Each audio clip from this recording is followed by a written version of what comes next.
दारव्हा तालुक्यातील सावळा येथील अनेक कार्यकर्त्यांनी एका छोटेखानी कार्यक्रमात शिवसेना शिंदे गटात प्रवेश केला। या प्रसंगी उपस्थित मान्यवरांनी समयोचित विचार मांडले। बांबुडगाव येथून 2 किलोमीटर अंतरावर असलेल्या सावंगी मांग या गावाचा रस्ता पुलावरून पाणी वाहत असल्याने मंगळवारी पुन्हा एकदा काही तासांसाठी बंद झाला। यामुळे विद्यार्थी व नागरिकांना मनस्ताप सहन करावा लागला। कुर्हा परिसरात सलग पावसाचा जोर सुरूच असल्याने शेकडो हेक्टरवरील पिके पाण्याखाली आली।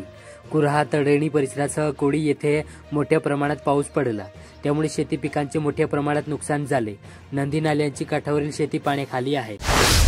कळंब तालुक्यात 4 महिन्यापूर्वी खुल्या बाजारात ज्वारीच्या किमतीत मोठी घसरण झाली होती। त्यावेळी महाराष्ट्र शासनाच्या अन्न व नागरी पुरवठा विभागाने आधारभूत किमतीत शेतकऱ्यांकडून ज्वारी खरेदी केली, परंतु शेतकऱ्यांना त्यांच्या हक्काचे पैसे देण्यात आलेले नाही। त्यामुळे शेतकऱ्यांमध्ये सरकारच्या धोरणाविषयी नाराजीचे सूर आहे। बदलत्या काळानुसार शिक्षण पद्धतीत आधुनिक तंत्रज्ञानाचा वापर करून आपले ज्ञान अद्ययावत करावे। मिशन कॉम्पिटिटिव्ह एक्सिलन्स या उपक्रमाची प्रभावीपणे अंमलबजावणी करावी। आधुनिक शिक्षणात शैक्षणिक ॲपचा वापर करून विद्यार्थ्यांना चांगले व्यासपीठ निर्माण करावे, तसेच शैक्षणिक ॲपद्वारे विद्यार्थ्यांची गुणवत्ता वाढवावी, असे मार्गदर्शन जिल्हाधिकारी विकास मीना यांनी केले। पांढरकवडा तालुक्यात गणित अध्यापक मंडळ व पंचायत समिती पांढरकवडाच्या वतीने शनिवारी घेण्यात आलेल्या गणित संबंध परीक्षेला उत्स्फूर्त सहभाग मिळाला।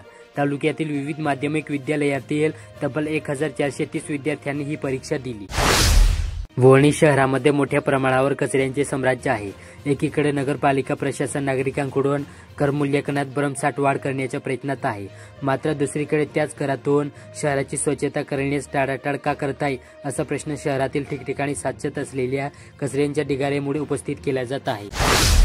दिवट पिंपरी येथे गाव विकासासाठी बुधवारी ग्रामसभा घेण्यात आली। उमरखेडचे उपविभागीय अधिकारी सकराम मुळे, तहसीलदार राजेंद्र सुरडकर यांनी शेतकऱ्यांना पाण्यात रस्त्याचे महत्त्व पटवून देत विविध विषयांवर कायदेविषयक मार्गदर्शन केले। उमरखेड तालुक्यात आंतरजातीय विवाह संदर्भात वादग्रस्त वक्तव्य केल्याचा आरोप करीत ओबीसी आंदोलक लक्ष्मण हाके यांच्या विरोधात संताप व्यक्त करीत उमरखेड येथे छत्रपती शिवाजी महाराज चौकात सकल मराठा समाजाच्या महिलांनी एकत्र येत हाकेच्या प्रतिकात्मक प्रतिमेला जोडे मारत तीव्र निषेध केला। हाके यांच्या विरुद्ध गुन्हा नोंद करण्यात यावा, अशी तक्रार उमरखेड पोलीस ठाण्यात देण्यात आली। शिंदोला येथे पावसाळ्यात जलस्रोत दूषित होण्याची शक्यता असते, त्यामुळे आरोग्य विभागाने दरवर्षीप्रमाणे यंदाही ऑगस्ट महिन्यात पाण्याचे नमुने घेऊन तपासणीसाठी पाठवण्यात आले होते। तपासणीचा अहवाल नुकताच जिल्हा आरोग्य विभागाला प्राप्त झाला। या अहवालानुसार वणी तालुक्यातील 2 गावातील तर जिल्ह्यातील एकूण 70 जलस्रोत दूषित असल्याचे स्पष्ट झाले। पुसद तालुक्यातील खंडाळा घाटातील वृद्धांच्या खून प्रकरणात पसार असलेल्या 3 आरोपींना खंडाळा पोलिसांनी बुधवारी अटक केली। कायरलगतच्या पठारपूर येथील एका शेतकऱ्यांचा मोटर पंप सुरू करताना विजेचा धक्का लागून मृत्यू झाला। ही घटना बुधवारी दुपारी घडली।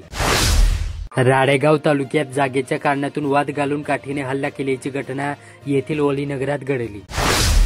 दारव्हा तालुक्यात जिल्हा क्रीडाधिकारी कार्यालय जिल्हा क्रीडा परिषदेच्या वतीने दारव्हा तालुका क्रीडा संकुल अंतर्गत तालुकास्तरीय क्रीडा स्पर्धा घेण्यात आल्या। 17 वर्ष वयोगटातील मुलींच्या व्हॉलीबॉल सामन्यात नगर परिषद मराठी शाळा क्रमांक 2चा संघ विजयी ठरला। यवतमाळ जिल्ह्यात 1 लाख रुपये खणगी नियमित द्यायची असं म्हणून शिवगाळ केल्याची घटना आर्णी रोडवरील गुरुद्वारा समोर घडली। या प्रकरणी चौगाववर गुन्हा दाखल केला।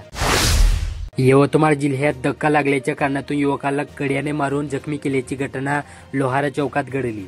या प्रकरणी पोलिसांनी गुन्हा नोंद करून तपास सुरू केला।